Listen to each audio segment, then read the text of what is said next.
O objetivo é fazer com que você hoje saia muito mais seguro ao se deparar com questões da complicação que mais cai em prova quando o assunto é diabetes, ou seja, cetoacidose diabética.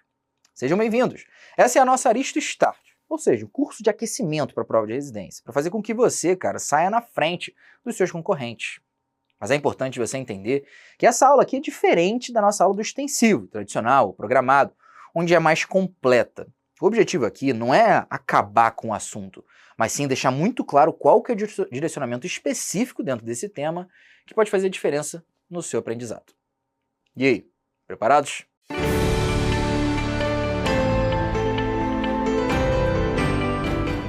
Então, só para começar contextualizando, diabetes, gente, tem uma incidência de 1,7% em todo o país. Isso significa que a cada 100 questões da prova de residência tem 2 de diabetes. Tem algumas instituições importantíssimas, tipo SUS Bahia, tipo UNRIGS, que tem diabetes como um dos seus top 3 temas mais cobrados. Se a gente analisar somente cetoacidose, em alguns estados isso também aparece bastante frequentemente. Por exemplo, em São Paulo, tiveram 46 questões nos últimos 5 anos, Goiás 19, Rio de Janeiro 22, Distrito Federal 10, Bahia 9 e Paraná 17. Bastante, né? O problema é que você poderia pensar, então beleza, então eu vou focar aqui em cetoacidose, porque eu sei que tratamento de diabetes é complicado, e cetoacidose cai muito e é mais fácil de aprender. Eu sei, eu gosto desse tipo de pensamento. Só que o problema é que para estudar cetoacidose você teria que estudar, olha só nesse slide, 26 páginas do Harrison, acabei de checar, tá? Além de entender as atualizações tanto da Sociedade Brasileira de Diabetes, SBD, quanto da ADA, que é a Sociedade Americana, que liberaram em 2022 algumas modificações. E aí você tá parando aqui agora e pensando, beleza, não, estudar só isso sobre cetoacidose eu consigo. O problema é fazer isso para todos os temas, né? E a verdade, gente, é que até pode cair tudo na hora da sua prova. Só quando a gente faz uma análise retrospectiva das questões, a gente repara que tem alguns assuntos que são queridinhos de prova. E é por causa disso que é muito melhor que você gaste mais tempo naquilo que cai muitas vezes do que você gaste tempo com uma parada que nunca caiu ou quase nunca caiu. Qual que é a chance disso fazer diferença na hora da tua prova, da tua nota final? E eu posso te provar isso. Se liga só nessa questão da FESO aqui do Rio de Janeiro de 2022. Qual das opções abaixo considera o tripé de importância no tratamento do paciente com cetoacidose diabética? Letra B é o gabarito, reposição volêmica com cristalóide, atenção à potassemia, insulinoterapia em bomba infusora. Ué, Barreto, mas você não vai explicar as questões? Não, porque na verdade o meu ponto aqui é te mostrar como sempre é o mesmo conceito-chave, gente. O CCQ, por exemplo, dessa questão era saber que o tratamento da cetoacidose é baseado em hidratação, reposição de potássio e, se houver alguma contraindicação, se não houver nenhuma contraindicação, ou seja, potássio acima de 3,3, podemos fazer insulinoterapia. Barreto, não estou entendendo nada. Eu sei que talvez você não esteja entendendo o porquê disso aqui, porque eu ainda não te ensinei, vou te ensinar lá na frente. Mas por enquanto se liga, como esse CCQ se repete, cara. Questão da UFPR de 2021. Diante do quadro clínico e laboratorial exposto lá embaixo, juntamente com a reidratação vigorosa, a conduta correta é a administração de gabarito, letra D, cloreto de potássio endovenoso concomitante à insulina endovenosa. O CCQ, então, para acertar essa questão, era o tratamento da cetoacidose diabética baseado em hidratação, reposição de potássio e insulinoterapia se o potássio estiver acima de 3,3. Questão do Piauí de 2021. Pergunta, tá lá embaixo. Considerando a principal hipótese diagnóstica, assinale a alternativa que indica as condutas que compõem as 2 primeiras horas de atendimento. Letra B é o gabarito. Cloreto de sódio, hidratação, 0,9%. Insulina regular e cloreto de potássio. Nossa, que engraçado, é o mesmo CCQ. O tratamento da cetoacidose diabética baseado em reidratação, hidratação, reposição de potássio e insulinoterapia se não tiver contraindicação. Questão da USP São Paulo. Várias instituições ao redor de todo o país. Considerando a principal hipótese diagnóstica, assinale a alternativa que indica as condutas que compõem as primeiras 2 horas de atendimento. Parece que é até mesmo enunciado, né? Mas se você olhar com calma, o enunciado é um pouquinho diferente. A pergunta é que é a mesma, sabe por quê? Porque o conceito-chave para a questão é o mesmo. O tratamento da cetoacidose diabética é baseado em hidratação, reposição de potássio e insulinoterapia se o potássio estiver acima de 3,3. Por causa disso, o gabarito dessa questão era a letra D. Cloreto de sódio, insulina regular e cloreto de potássio. E para terminar com outra de São Paulo, a pergunta é a seguinte: assinale a alternativa que contém a melhor estratégia terapêutica. Adivinha qual que é o gabarito? Letra A, hidratação, insulina regular EV, com reposição concomitante de cloreto de potássio. Eu acho que ficou claro, não ficou?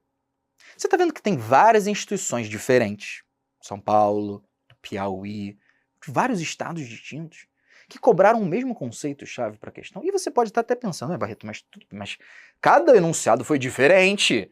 Eu precisava reconhecer coisas diferentes. Concordo contigo.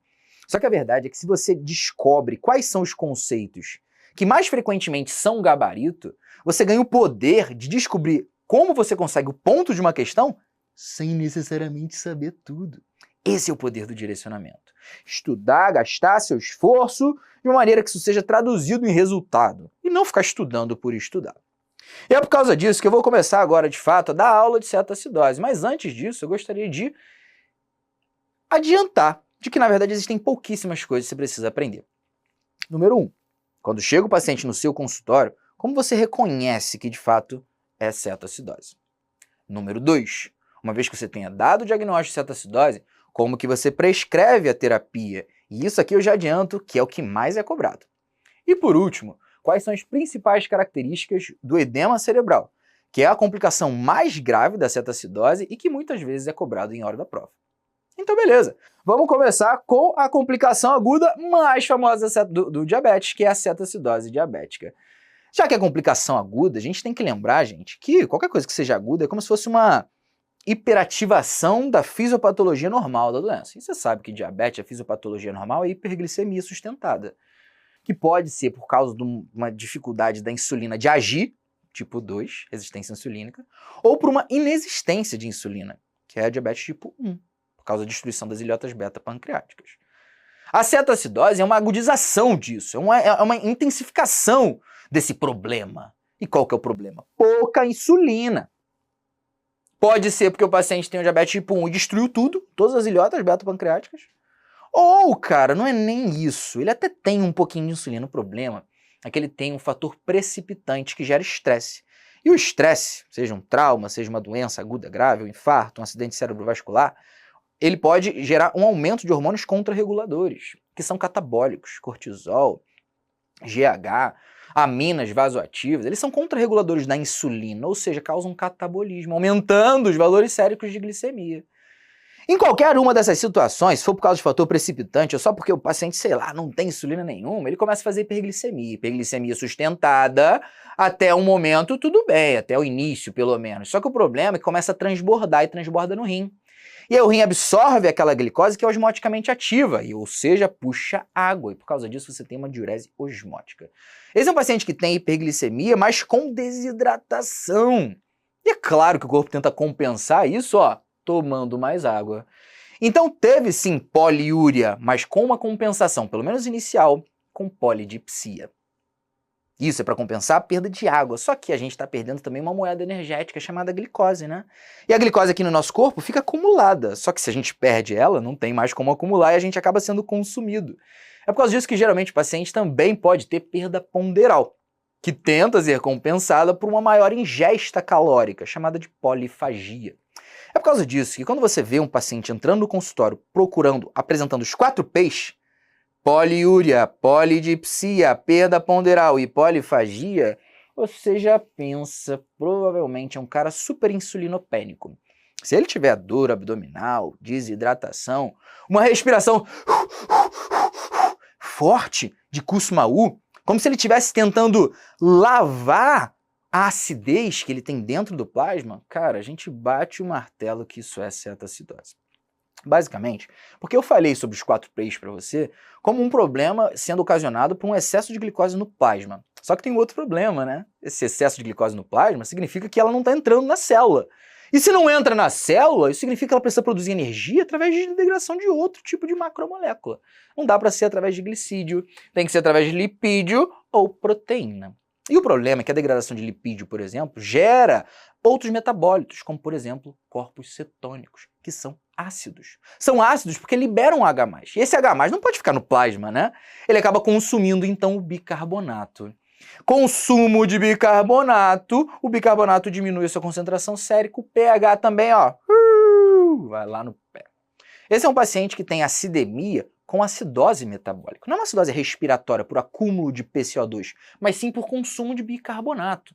Talvez você não se lembre da aula de distúrbio ácido básico, mas sempre que a gente tem consumo de bicarbonato, o paciente tenta compensar jogando para fora CO2, lavando o CO2.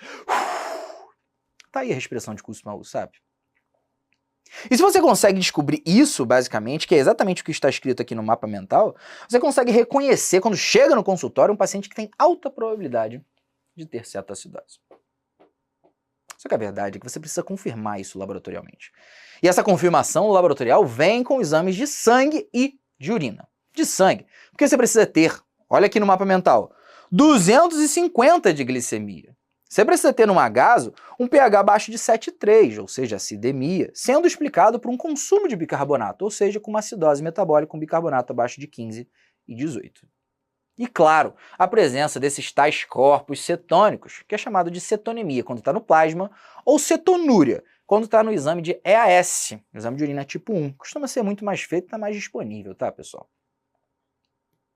Além disso, você pode também evidenciar um anion gap aumentado. Nossa, Barreto, essa aula aqui é de cetoacidose ou distúrbio ácido básico?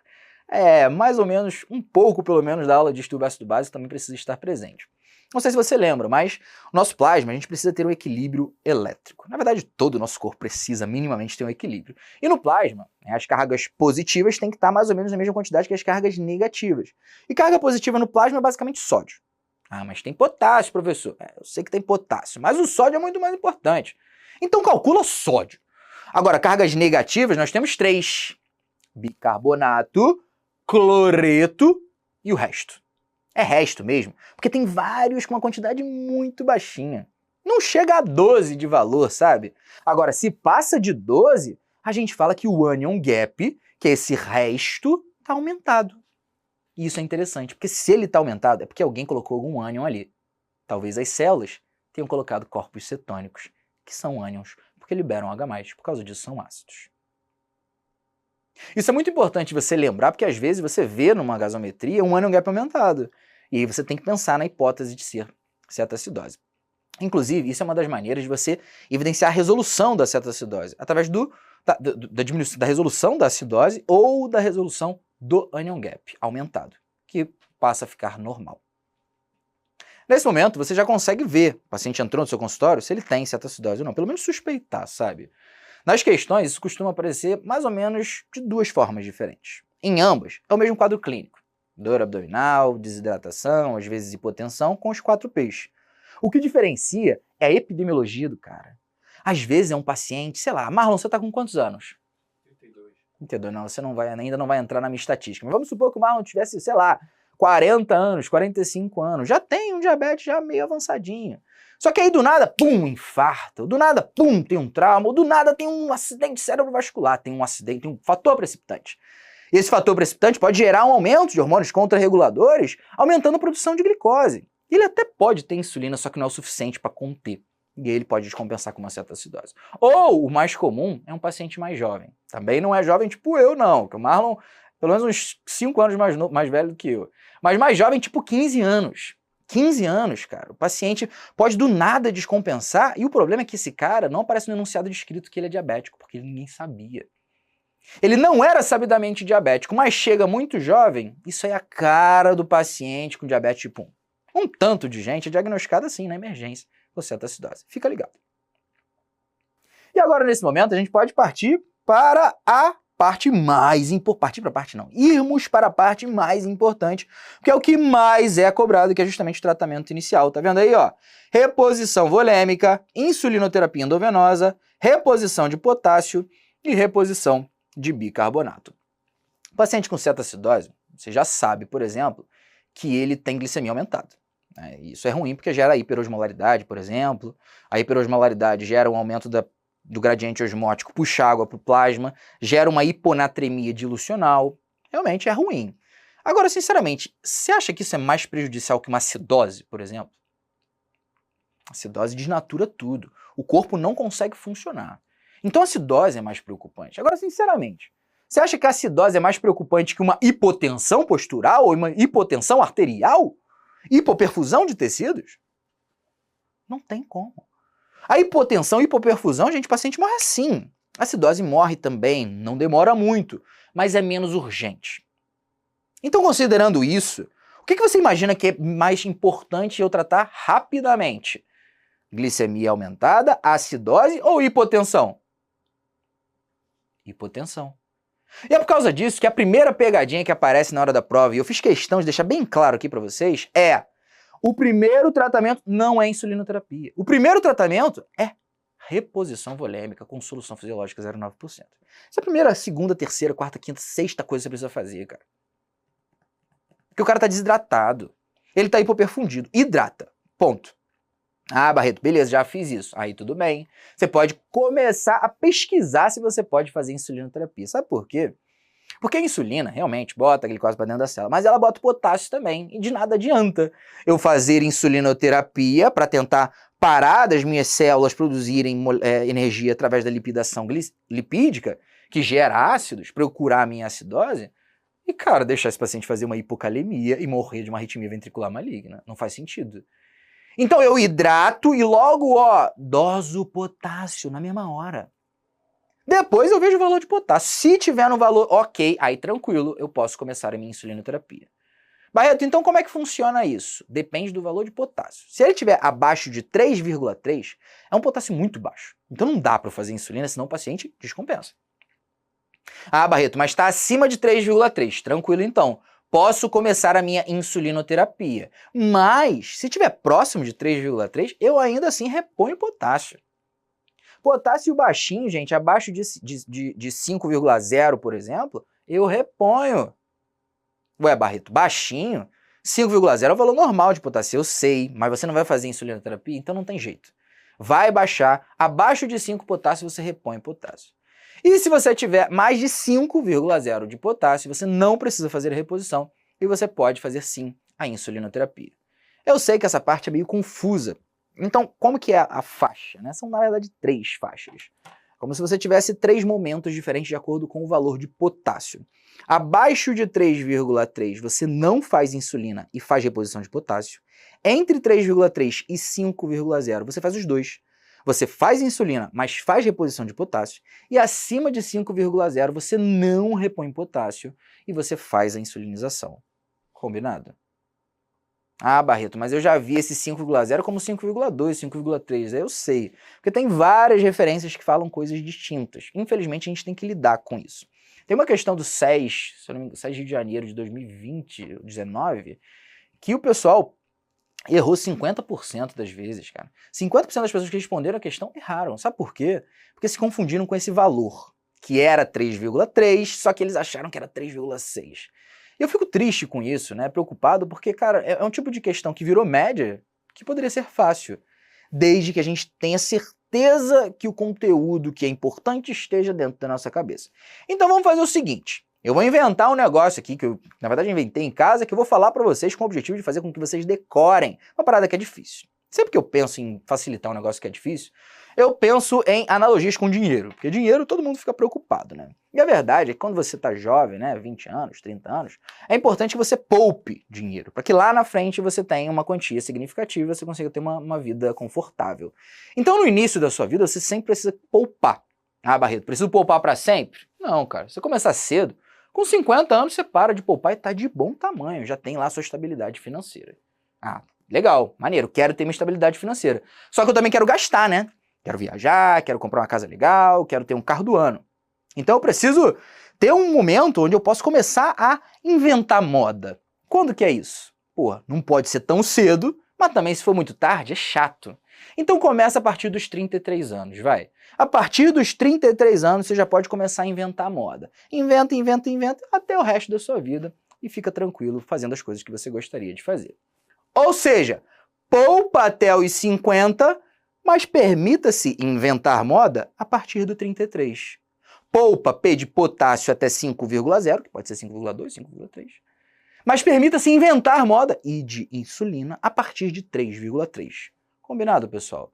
Por favor, não deem mole nisso, porque é pontinho que não precisa ser perdido. Combinado? Quando você começar a insulina endovenosa, dá uma olhada aí no mapa, você faz na dose de 0,1 unidade por quilo em bolos, pum, na hora, e depois bota em bomba infusora também 0,1 unidade por quilo por hora. Combinado? Então, você aprendeu o que a gente faz com hidratação, com insulinização e com potássio. Falta só a reposição de bicarbonato, que deve ser feita apenas com pH abaixo de 6,9. Tá vendo que é um pH baixinho? E aí você pode ficar na dúvida, ué, mas o pH normal não era 7,35? Sim. O pH para cetacidose não era abaixo de 7,3 o critério? Concordo contigo. Mas você só faz bicarbonato para curar essa consequência de acidemia se tiver um pH muito baixo. Porque o problema é que quando você dá bicarbonato para melhorar esse consumo que está tendo por causa do excesso de corpos cetônicos, você está tratando a consequência. É como se você estivesse tratando o sintoma, não a causa da cetacidose. A causa da cetacidose é porque a glicose não está entrando na célula. Então o tratamento é insulina. É tipo você tratar um paciente que está infartando, que está com dor, com morfina só. Você até pode fazer, cada vez menos, mas você pode fazer. Só que você tem que também desobstruir, né? Tem que mandar pro CAT, tem que fazer um trombolítico. É a mesma coisa aqui, cara. Você pode fazer bicarbonato, mas ele é sintomático, sacou? Então você só faz quando tem uma acidemia grave, 6,9. Caso contrário, tem várias complicações. E a principal delas que você precisa se preocupar é justamente essa aqui, ó. Edema cerebral. Esse edema cerebral é justamente a terceira parte da aula, onde eu vou falar sobre complicações. Mas antes disso, nesse momento, ficou claro para você qual que é o tratamento inicial, só que ainda precisa ficar claro também como é que você faz o acompanhamento, né? Afinal de contas, beleza, você hidratou no início, fez solução 0,9% porque ele estava desidratado. Só que depois, eu continuo fazendo solução 0,9% ou passo para uma outra solução, tipo 0,45%? A resposta é depende. Sabe essa complicação que eu acabei de falar? Edema cerebral? Então, ela aumenta a chance de acontecer quando a gente tem hipernatremia. E a solução fisiológica 0,9% só tem fisiológico no nome, porque tem muito sódio nessa solução. E é por causa disso que a gente precisa ficar ligado. Depois dessa hidratação inicial, se o paciente apresentar sinais de hipernatremia, eu tiro a 0,9% e boto 0,45%. Como que eu descubro isso? Calculando o sódio. E não é calculando o que está no achado laboratorial, mas calculando o sódio corrigido. Ai, meu Deus, isso é confuso. Eu sei que é meio confuso. Mas qual que é a explicação? Lembra que tinha muita glicose no plasma e fez um gradiente osmótico gerando uma hiponatremia dilucional? Então, não é porque você tem menos sódio, na verdade só está diluído. Então você precisa corrigir isso. E a fórmula é relativamente simples. Para cada centena de glicemia que estiver acima do valor normal, que é 100, você adiciona 1,6 ou 2, aproximadamente 2, para o valor encontrado de sódio. Então vamos supor que você tem um paciente com 200 de glicemia e 130 de sódio. 200 de glicemia é uma centena acima de 100, que é o valor normal. Portanto, eu tenho que aumentar 1,6 ou aproximadamente 2 do valor de sódio encontrado. Isso significa que o valor de sódio corrigido é 130 mais 2, portanto, 132. Eu sei que essa parte de conta é chata, mas na verdade não é nem a mais difícil. A mais difícil é você aceitar as divergências da literatura. Porque, sinceramente, quando está abaixo, sódio corrigido muito baixo, abaixo de 130, tá tudo bem, você pode fazer 0,9% sempre. Quando você tem um sódio corrigido alto, acima de 150, por exemplo, tá tudo bem, você sempre faz 0,45%, porque já tá quase na hipernatremia. Agora nessa faixa do meio, gente, você escolhe o que você faz, porque cada referência fala uma parada diferente. Ah, Barreto, então quer dizer então que eu vou me ferrar na prova? Não, porque felizmente as bancas não dão brecha para você pedir recurso. A mesma coisa com potássio, lembra? 5, 5,2, 5,3? Não tem brecha, cara. Fica tranquilo. Procura a melhor alternativa que faz sentido com as coisas que você tem na cabeça, que você vai encontrar o gabarito. Combinado? Então beleza, já entendeu como é que faz o acompanhamento da hidratação, só que você precisa fazer o acompanhamento também da reposição de glicose. Afinal de contas, a glicemia lá na frente era um critério diagnóstico, né? Acima de 250, beleza. Além da acidemia, cetonemia, posso fechar o diagnóstico de cetoacidose. E aí você faz insulinização com o objetivo não de diminuir a glicemia majoritariamente, mas sim de corrigir a acidose. Então, às vezes, o que acaba acontecendo é, como você faz muita insulinização, o paciente tem um declínio muito grave de glicemia, inclusive a gente evita de fazer mais de 50, 70 por hora, sem que necessariamente ele tenha corrigido a acidemia. Às vezes o paciente está com 200 de glicemia, mas ainda tem um 7,2 de pH. Aí o que eu faço? Ué, se não curou ainda o que eu tenho que curar, eu não posso deixar fazer hipoglicemia, então eu dou glicose hipertônica. Eu dou mais glicose para esse cara. Então, quando a glicemia do seu paciente chegar a 250, você adiciona a glicose na sua hidratação. Mas lembre-se que existem divergências na literatura. Às vezes está 200, em algumas situações eu já vi 300 também, mas na grande maioria das vezes está entre 200 e 250. Quando eu paro, então, de fazer todo esse meu tratamento, Barreto, quando isso aqui acontece, quando a glicemia está abaixo de 200, e aí, nesse caso, você pode diminuir a quantidade de insulinização para 0,05 unidade por quilo por hora, e o pH já aumentou, 7,3, bicarbonato já aumentou, 15,8, e também essa glicemia se mantém abaixo de 200. Nesse momento, você pode falar, se resolveu a cetacidose. E aí, agora, eu simplesmente mantenho o meu tratamento para um diabetes relativamente crônico. E é claro, eu vou fazer uma insulinização subcutânea, já planejando esse paciente para ter alta. Nesse momento, você aprendeu não somente como que dá o diagnóstico, como você reconhece quando chega um paciente no seu consultório, como que você trata o seu paciente que você confirmou que é portador de cetacidose. E a última coisa que falta te ensinar é justamente sobre o edema cerebral. Que acontece, gente, porque na grande maioria das vezes você tem uma hiperosmolaridade na cetacidose. E essa hiperosmolaridade gera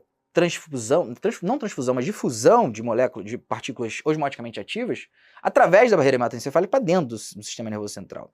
E o problema é que durante o tratamento você hidrata muito. E acaba que a osmolaridade aqui, ó, diminui. Só que no sistema nervoso central estava alta, gerando um gradiente osmótico. E aí passa a água do meio intravascular para o sistema nervoso central, gerando edema cerebral. Essa é uma complicação que é grave, tá? A principal causa de morte no paciente que tem cetacidose. Raríssima em adultos, rara também em criança, mas pelo menos mais comum em criança do que adultos. A grande maioria das questões te cobram conceitos diretos sobre isso. Ah, o edema cerebral, qual é a droga que eu preciso tomar cuidado de fazer? Qual que é a terapia que geralmente eu faço na cetacidose que eu não posso fazer? Pô, hidratação, bicarbonato de sódio também tem que tomar cuidado, que você faz muito volume. Ou alguma relação sobre mortalidade alta ou sendo mais comum em crianças. E agora, para te provar que você aprendeu tudo o que é importante justamente para essa parte de cetacidose, vamos fazer alguns testes com flashcards. E o primeiro flashcard é: quais achados fecham o diagnóstico de cetacidose diabética? Ou seja, chegou um paciente com SMAU, dor abdominal, desidratado, hipotenso, e ele fala que tem 15 anos. Ou ele fala que é diabético e teve um fator precipitante. Como que você confirma isso? Com achados laboratoriais. Glicemia acima de 250, acidose metabólica, né, pH abaixo de 7,3, bicarbonato abaixo de 15 ou 18, dependendo da referência, e cetonemia, só que na prática é muito mais cetonúria. Próximo, como está o anion gap na cetacidose diabética? O anion gap, aquele hiato aniônico, os restos dos ânions que junto do cloreto e do bicarbonato se igualam à quantidade de carga do sódio. Eu falei para você, está aumentado. E tudo bem que para essa aula aqui você não precisa lembrar valor, mas é interessante você saber que aumentado é acima de 12. Fechou? Quais são os pilares do tratamento da cetacidose diabética? Os pilares, eu acho que é uma pergunta muito fácil. Eu quero os pilares, na verdade, na ordem de importância de acordo com o que eu falei para vocês. Lembra daqueles 3 grandes problemas? Número 1, hidratação, para curar a hipoperfusão. Número 2, insulinoterapia, para curar a acidemia. Mas, como existe uma contraindicação do potássio, antes de fazer insulinoterapia, eu doso o potássio. Esses são os 3 que mais caem, tipo 95% das questões. Algumas outras questõezinhas cobram a reposição de bicarbonato. Por isso, inclusive, que lá no CCQ das questões, eu nem coloquei o bicarbonato. Mas lembre que é fácil, abaixo de 6,9 repõe, acima não repõe. Quando repor o potássio na cetacidose diabética? Ah, gente, isso aí é fácil, poupe até os 50. Mas permita-se inventar moda a partir dos 33. Ou seja, vou repor potássio até 5, cara. Dependendo da referência 5,2, 5,3, né? Vocês lembram disso tudo. Essa foi a nossa aula de cetacidose diabética para Aristo Start. Relembrando, essa não é a nossa aula oficial sobre cetacidose, sobre complicações do diabetes. Dentro do curso extensivo programado ou tradicional, você vai ter isso de uma maneira mais rebuscada, mais completa. O objetivo aqui foi deixar muito claro para você que existe uma oportunidade de você pegar um tema que é um bicho de 7 cabeças, cara, super complexo e grande, e direcionar o seu estudo para estudar aquilo que é mais cobrado com bastante frequência. Até a próxima.